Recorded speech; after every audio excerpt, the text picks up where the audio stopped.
Chers amis pianistes, bonjour. Aujourd'hui, quelle gamme pour improviser? Vaste sujet, beaucoup de questions là-dessus, et je vais vous répondre.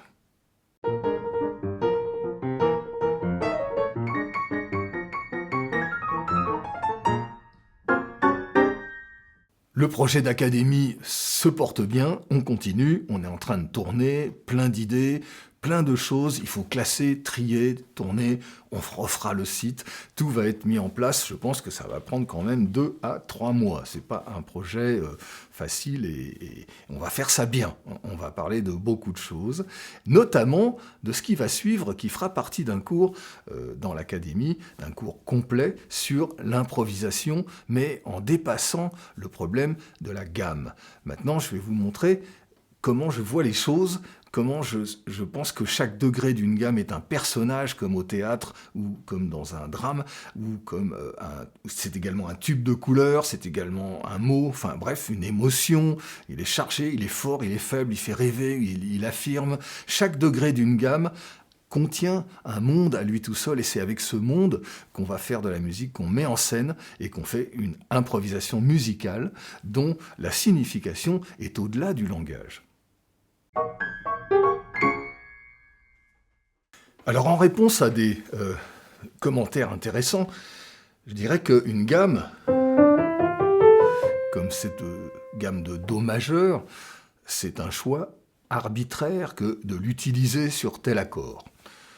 On pourrait complètement modifier chaque degré de cette gamme, tout simplement parce que ça sonne bien, tout simplement parce que l'improvisation, c'est la liberté. Oui, mais, me direz-vous, il y a des règles. Ah oui, il y a des règles. Alors il y a celles qui préexistent, il y a celles qu'on s'invente, il y a celles qu'on va inventer, et puis il y a une règle qui dit moi ça m'est égal, je fais ce que je veux. Tant mieux, c'est là qu'il y a un espace de liberté. Alors c'est intéressant de connaître les règles qu'il y a eu avant. Évidemment, pour s'affranchir, être libre, le mieux c'est de les connaître bien. C'est comme connaître son texte pour pouvoir interpréter une musique ou une pièce de théâtre. La gamme, pour en revenir au sujet, ce sont 7 notes. 7 notes, c'est beaucoup pour improviser. Et c'est pas parce que vous connaissez une gamme que vous allez arriver à faire quelque chose. C'est comme si je vous donnais un dictionnaire en vous disant « Allez, vas-y, écris un roman ». Impossible. La gamme est constituée de tubes de couleurs, plusieurs tubes de couleurs. Je vous offre un coffret de couleurs et je vous dis « Peignez-moi un tableau ». Difficile. Alors qu'est-ce que je fais? Je choisis. Et souvenez-vous, créer, c'est choisir. Et choisir, c'est renoncer. Alors on fait un premier renoncement quand on prend une gamme pentatonique. Au lieu de 7 notes, il n'y en a plus que 5. C'est pas mal, on a fait un premier pas. Parce que 7 notes, on est perdu. Si on joue les 7 notes, ça ne veut plus rien dire, il n'y a plus de sens. Alors qu'est-ce qu'on fait? On prend une pentatonique, il n'y en a plus que 5. Mais enfin, quand on joue toutes les notes d'une pentatonique, c'est vite barbant et ça fait vite délayage de double croche, ça n'a pas de sens. Même si on a des jolies formules, au bout d'un moment, c'est barbant. Alors moi, je pense que c'est pas suffisant. Il faut encore choisir, encore réduire le choix. Une note, 2 notes, c'est bien déjà pour improviser. Bizarre, non? Quand vous aviez l'époque Miles Davis, dans les années 50-60, c'était bien de pouvoir choisir des notes qui étaient la 9e, la 11e, la 13e. Ça faisait moderne, ça faisait... Ah là là. Alors prenez mon Do majeur, de base, Do, Sol, Si, Mi, avec par-dessus, ok, une gamme de Do majeur. Une fois qu'on m'a dit ça, on m'a donné le dictionnaire, je ne sais pas quoi faire avec ça. Donc, je vais faire mon accord de basse pour la couleur de base harmonique, et par-dessus, je vais renforcer quelque chose. Chaque degré est un personnage, chaque degré est une couleur. Le Do est un personnage très central, très posé, rassurant. C'est la fondamentale et je peux la jouer en haut. Le Ré est une hauteur plus rêveuse, c'est un personnage plus éthéré. D'ailleurs, c'est ce qu'on entend dans Ipanema.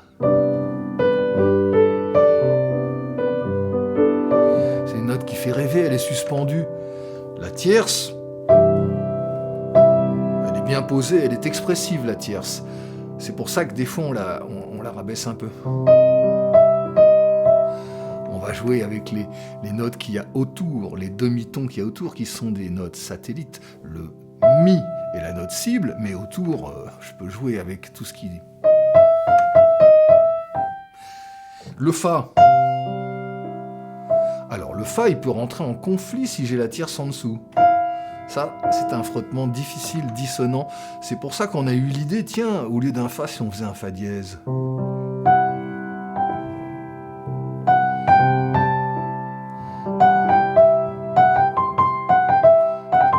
Il y a énormément de compositions qui ont mis le Fa dièse pour adoucir le frottement avec la tierce. Ce n'est pas une règle, c'est juste parce que ça sonne bien, ça va mieux, on a moins de conflits, disons de notes qui frottent, qui agressent. Alors la quinte. La quinte, c'est vraiment une note pivot, une note clé entre la dominante. C'est une note qui permet de pivoter vers plein d'autres axes, plein d'autres choses. Elle est à la fois partie prenante des 3 premières notes de l'accord Do, Mi, Sol, donc très importante la quinte, mais elle est aussi ambivalente, elle est ambiguë, elle permet d'aller ailleurs, etc. On peut l'augmenter d'ailleurs. C'est une tension supplémentaire, c'est quelque chose qui appelle vraiment vers une expressivité vers la sixte. D'ailleurs, quand vous jouez le Brésil, ça, c'est vraiment une quinte. On peut la triturer dans tous les sens, vers le bas, vers le haut. Donc on peut décider de faire un Sol dièse au lieu d'un Sol, ou les deux. Ou même les deux à la fois, ça marche. Vous avez le Sol dièse en bas, le Sol en haut, ça fonctionne. C'est pas vraiment une règle, mais il se trouve que ce frottement-là, l'oreille l'accepte. Bah, c'est une 7e majeure, alors que l'autre, Mi et Fa, c'est une 9e mineure. C'est plus difficile, et là, pour des raisons tout simplement physiques.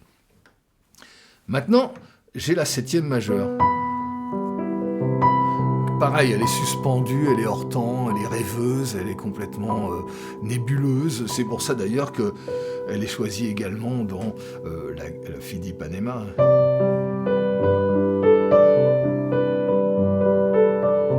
Vous voyez, ces deux notes qui flottent, qui volent, qui appellent au rêve, qui appellent à quelque chose de merveilleux, d'extraordinaire, qui n'est pas accroché aux 3 notes de base Do, Mi, Sol de la tonalité. Donc quand on joue sur Do majeur 7, 9, 7, 9, dièse 11 et 13. Bon, 13 c'est aussi 6, hein, c'est pareil, on va pas chipoter, mais on a ce qu'on appelle upper structure Do. Alors 1, 3, 5, 7, 9, 11, 13, c'est une autre manière d'égrener la gamme, puisque si je fais ma gamme toujours avec un Fa dièse, je fais Do, Ré, Mi, Fa, Sol, La, Si, Do. Chaque note a un rapport de seconde, mineur, majeur, majeur, mineur, avec la précédente. Pourquoi pas faire un empilage de Lego, cette fois-ci par 3 1, 3, 5, 7, 9, 11, 13. Et pourquoi pas faire un empilage par 4 Do, Fa, Si, Mi, La, Ré, Sol. Vous voyez, on peut continuer par quinte, etc. Ravel l'a utilisé. Donc tout ça sont des pistes, des inventions pour essayer d'aller chercher dans des coins des sons nouveaux, des mélanges nouveaux. Les tubes de couleurs sont les mêmes, mais les mélanges ne sont pas les mêmes. Créer, c'est choisir, choisir, c'est renoncer.